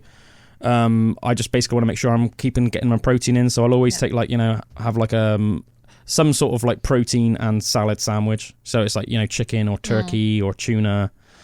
So do you count calories or macros? No, I go through. I sometimes do if I have a specific goal. I'm not at the moment. Obviously, I just try and use my common sense. So I'm roughly probably taking in sort of around 3,500 calories a day, maybe sometimes 4,000 calories a day. Sort of keep it in between that level. And as I said, obviously I know my body enough, and I've counted calories and macros enough in the past. I know I'm roughly. It's not important enough to me that I know I don't need to be in the shape of my life at the moment. Obviously, I know I've got a toddler at home. Obviously, I've got a lot of work to do. I'm doing it lifting recreationally, obviously, rather than like professionally, like yourself. But yeah, I do. I mean, if I for some reason decide suddenly that I have a specific goal. So, I mean, I haven't trained for like a PB in like years, but obviously if I was training for a PB, I'd take things more seriously. And obviously I would tailor everything, my training and my diet to be, to help that. Yeah. Or if I just decided that I wanted to get into the best shape I can possibly get in, then obviously then I would start counting calories and counting my macros more. At the moment, obviously I'm just trying to have a mixture of between like, fruits, vegetables, and healthy proteins. So so like my dinner in the evening will usually be like either like a sweet potato or just a jacket potato with a protein source, whether that's like chicken or beef, similar to yourself. And I'll just have like vegetables or something like that. And before I go to bed, I'll either have like protein and yogurt, some sort of like protein yogurt or a protein shake or some Greek yogurt again, something like that, So basically, I just try and make sure I get in about 200 grams of protein a day for myself. And just obviously if I'm training really hard, keep my carbs fairly higher. Keep obviously in enough like healthy fats. Like I eat a lot of eggs, like yourself. Like I'll often make myself like omelets and things like that. Get in a lot of sort of healthy eggs. Take in some cod liver oil supplements as well. Some like high quality ones, because apparently like the ones in the capsules aren't so good for you. So I get some really good ones that I keep in the fridge in like a bottle. Yeah. Because apparently a lot of the ones that you buy in shops in like capsules, apparently the oil's gone rancid. Yeah, I've heard that as well. Yes. So it's like really not good for you. No. So so I get like this like North Atlantic one from this I think it's an Icelandic company, and you have to keep it in the in the refrigerator, and you just like have like a spoonful of that a day. Just things like that, just try and keep me ticking. Yeah, but that's another thing, supplements. A lot of people don't realize that even when they are not training, they still need and they don't get enough supplements in their diets. Like vitamin D, that's kind of a must for everybody in UK at least, because we're not getting enough sunshine. Yeah. What else? Like omega-3, that is a must. Magnesium as well, which relaxes you and you sleep better as well, relaxes muscles. I take zinc as well. So I take all of those things you just mentioned. I take zinc as well. And I also take quercetin, like a quercetin supplement, which is like an immune support. Yeah. Obviously, when you're training all the time, your immune system can dip. So I just take it as an immune support. And it also has, on the side, it has things like bromelain and vitamin C in it. Like bromelain helps digest protein, doesn't it? Things like that. Has a couple of other just bits and bobs in, but, just all good stuff. But no, I always say the same thing as you, like vitamin D. I always start every single day. I'll take 4,000 IUs of vitamin D a day. Yeah. I'll start every day with that. And have some zinc and some quercetin, and then before bed I'll have zinc, magnesium, and some more quercetin. Yeah, and at some point in the day, usually with my meal or something, I'll have my cod liver oil, which is basically the same thing as omega-3. You get omega-3 from cod liver oil. I don't know about you, but I've actually heard that it's better to have cod liver oil than just pure omega-3. I don't know. Thing is, different people say different things. Yeah, it's so much information about that, isn't it? Yeah. It's just difficult to know but yeah, as far as I know, I'm following quite a few doctors who are working on those things. What sort of what doctors do you like to follow, like in the industry, and like what sort of people in general, in just sort of like the fitness world, do you follow and their advice and stuff like that? In fitness, well, I don't think those doctors that I'm following in fitness, just in general, they are doctors and kind of functional general medicine. Health. Yeah, so they are working on that side, what is healthy, what is not, rather than giving medicine. So they are trying in natural ways, exploring, then you go to them, what they are lacking, and then advising people how to do and what to take, what not to take, rather than just kind of giving some medicines for the symptoms and not. Sure. Yeah. Sure. So who do you follow, like in specific? Just I'd be interested if I know them as well. Can you think of any names? I could remember James. Can't remember. I have to look. Yeah. Have you heard of Renaissance periodization? Yes. Yeah, so I know, like, I watch a lot of Dr. Mike Israel's videos. I feel like he's very, very intelligent when it comes to like training and nutrition and the whole science behind training and nutrition and how to tailor your training for you and stuff. I watch a lot of Renaissance periodization videos. I watch a lot of things by like Chad Wesley Smith. Juggernaut training. Yeah. Do you know that? Yeah. Yeah, I follow a lot of his stuff. Who was that lady that was on Joe Rogan? She was talking about vitamin D a lot. Dr. Rhonda Patrick. Rhonda Patrick, yeah. Have you ever heard of her? She's an American doctor, but at very basically what you were saying. She's a doctor. She's not specific. She's very into fitness because she knows the benefits of fitness, but she's not an athlete. Yeah. But she has lots of saunas, and she's always releasing like papers and things, studies and stuff on like the benefits of sauna, the benefits of cardiovascular exercise, the benefits of resistance training, about how people that do regular cardiovascular exercise and resistance training will live X amount longer than people that don't. Different new studies coming about people, that if you eat this or if you don't eat that, the different effects. Just very interesting, I think, especially if you're into your training and stuff, because you're just trying to fine tune things, aren't you? Yes. All the time, just trying to fine tune things to make it better. Yeah, definitely. I think it's hard with the supplements and that as well, because a lot of those things, it's only the real long-term effects that you'll see, like in the long term of like, say, like vitamin D and things like that. Like you can, it's a lot more of a long-term kind of thing rather than like something you would take and then feel a difference like straight away from. I think it's like knowing what to take, because a lot of supplements are a waste of money, wouldn't you say? Yeah. So like I think especially sports supplements. So I mean I think it's good to like have like a whey protein and maybe a casein protein as well. Little things like vitamin D. Things like that can be very important, but I think creatine is like a really good proven thing to have.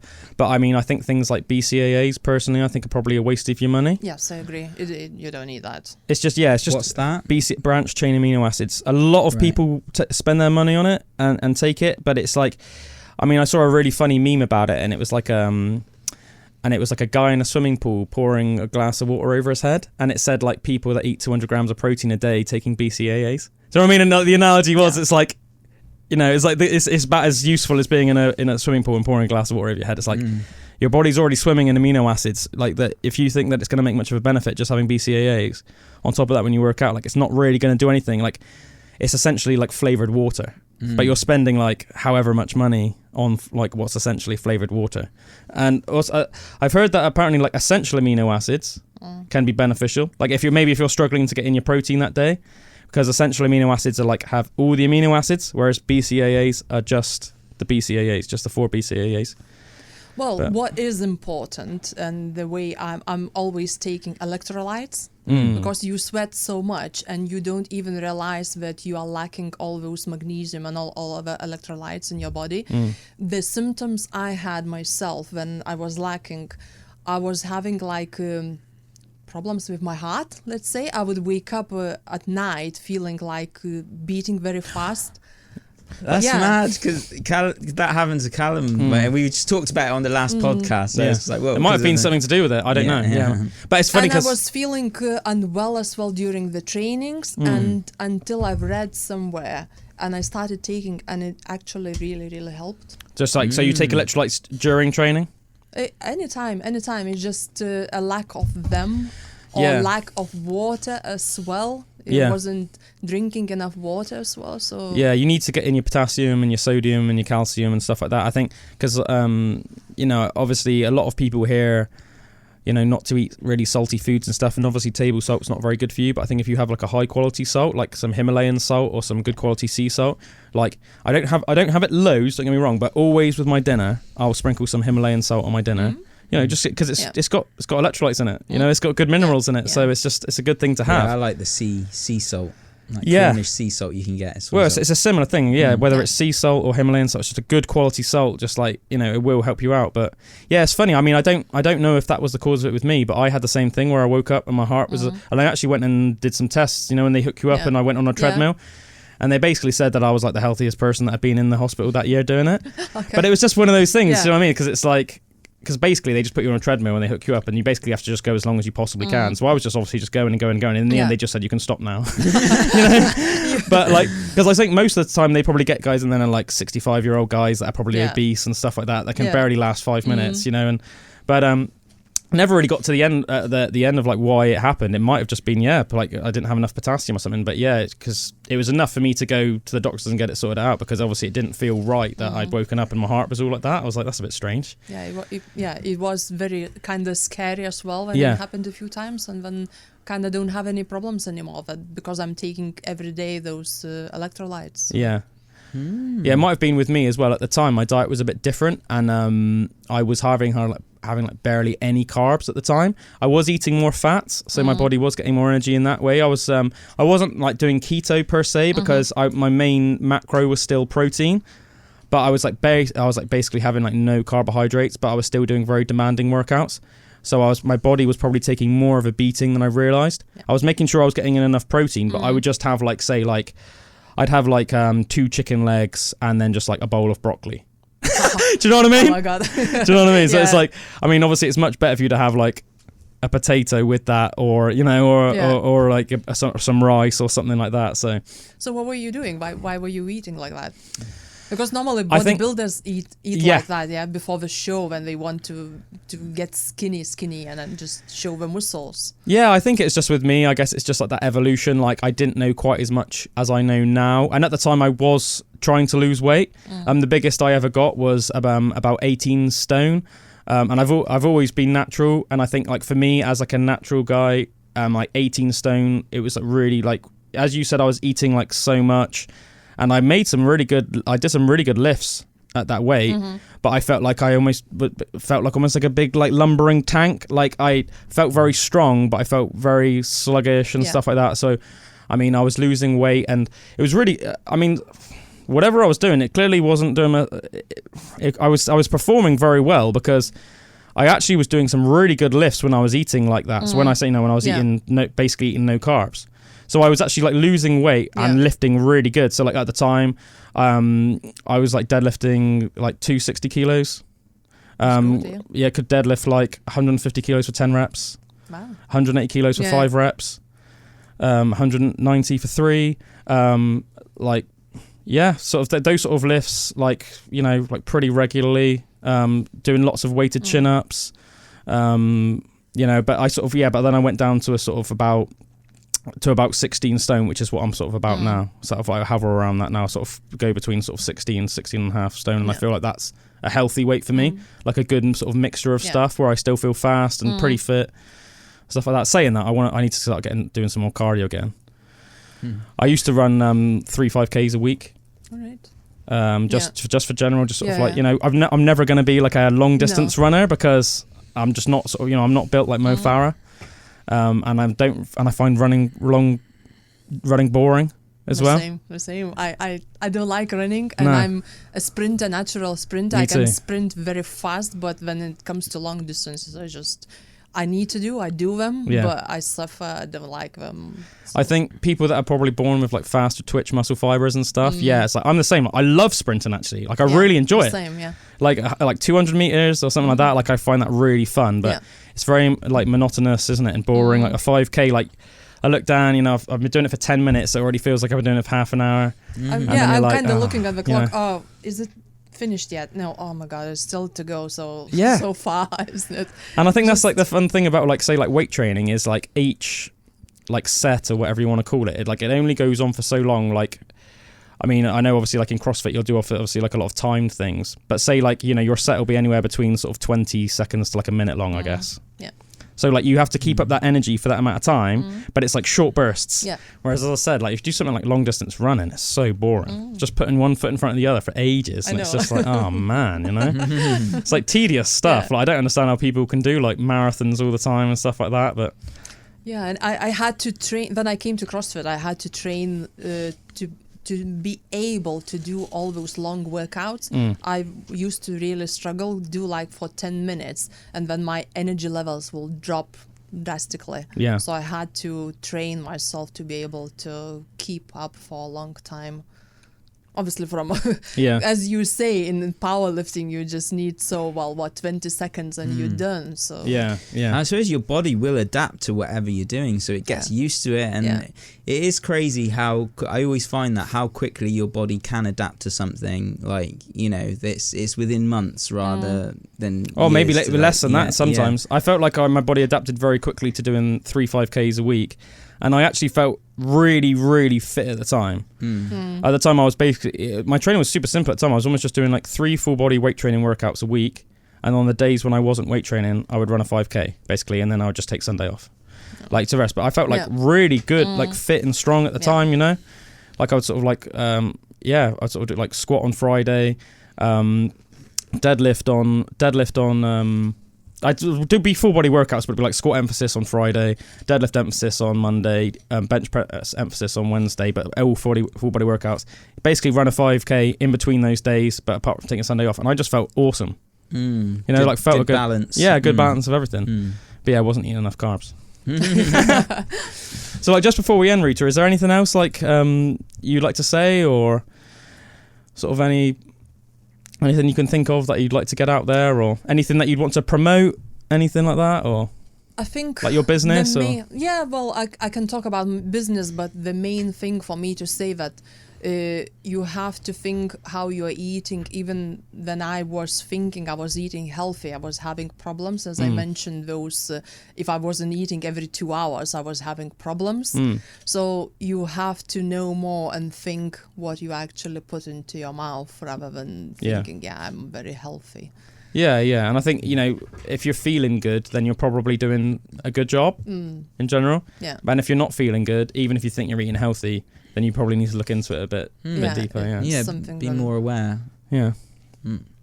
Yeah, and from my business, obviously I have my business and I help companies to increase productivity and reduce the cost by offering what I do the best, obviously training programs and nutrition programs. Awesome. So how do you help companies with that, like in more depth? So what I offer, obviously, because people, when they train and eat properly, their mental health becomes better, and their productivity increase. And a lot of companies even don't realize how much money they are losing because of then people are sick. So just normal companies, so say like Aspen Waite, which is like accountancy, marketing, research and development. So just normal business people that aren't into training, you would be brought on board and you would like help them basically be more productive in general. Yes, like day to day. That's awesome. Through training programs, but everything is online. I'm not going to the companies. Sure. Well, that'd be a hell of a lot of work. Yeah. So I provide training exercise programs where everybody can access, in any employee in the company can access the programs online. They can log what they are doing. It's 3 different programs: lifting, cardio, and then for those who don't have any equipment or don't want to go to the gym and want to train from home, let's say, so they can put even their scores and compete. There is a leaderboard, so they can see each other's scores, what they're doing and how they're doing. So that's training. Then nutrition side as well, I provide how to eat, what to eat, all the training to those people. And then I have like not one-to-one, but like check-ins with those people who want to be on board, how they're doing, how their weight is, what the measurements, how they're feeling, how they're sleeping, and all those things, just checking with them every month and seeing how they're doing. And That's all amazing. those things kind of all based on statistics and improves, and obviously their mental health, how they feel, how they perform in the company, and then the company obviously gets saves a lot of money. Yeah, it gets a lot more productive. And the example I have all calculated based on statistics. The company who has around 24 people, employees in a company, are losing around 500,000 per year. Wow. Obviously, they wouldn't save all that money because people would still get sick, but they could save around 30 to 40% of that money that they're already losing. Yeah. That's amazing. It reminded me a little bit of just what I was saying about Drew. Even like I'll notice, if he hasn't eaten all day, and I can see he's getting a bit tired, and I said even a bit irritable or something. It's just like, you stop whatever you're doing. You need to go and eat something and stuff like that. Yeah. I mean, obviously that's like super basic, but it's like, as you said, it's like, I mean, what is he going to do? Just go all day without eating? I mean, of course he's going to feel rubbish, and of course he's going to get in a bad place in his head because you're going to be grumpy. Yeah. You're tired. Do you know what I mean? And you might not even realise that it's so much because of the fact that you're hungry and because your diet's just all over the place. Yeah. That's an amazing thing.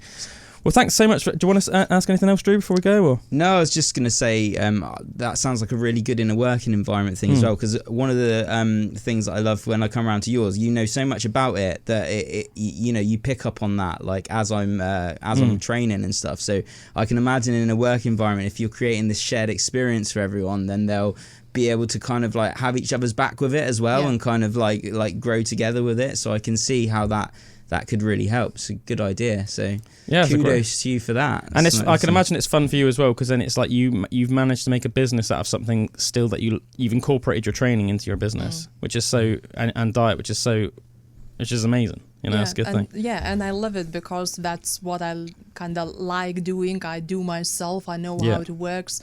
Lend, and I read loads of books and then courses as well. So all that things I'm excited about, and I can transfer all that knowledge to other people as well. I know myself when I was, wasn't in the training, how I used to feel, and I kind of would read something on internet, and it's so much contradicting information in there. So what actually you need to do and how to do. So. Oh, it's amazing. That's a beautiful thing. Well, thanks so much for coming on the show anyway, Ruta. Yeah, thank you for inviting me. It's really been a pleasure to be here. Yeah, it's been a pleasure to have you. And to be honest, I could go on chatting to you more, but we've just literally run out of time. So we will have to get you on as a guest some other time. Maybe like, in another like couple of months or 6 months down the line or something, if you'd be up for it. That'd be great. Definitely, we can talk to you more. Course. Awesome. Well, yeah, thanks very much, Ruta. And cheers, folks. We'll be back again next week. Up next, we've got Chris Redjam's Alternative Music Hour. Cheers, guys.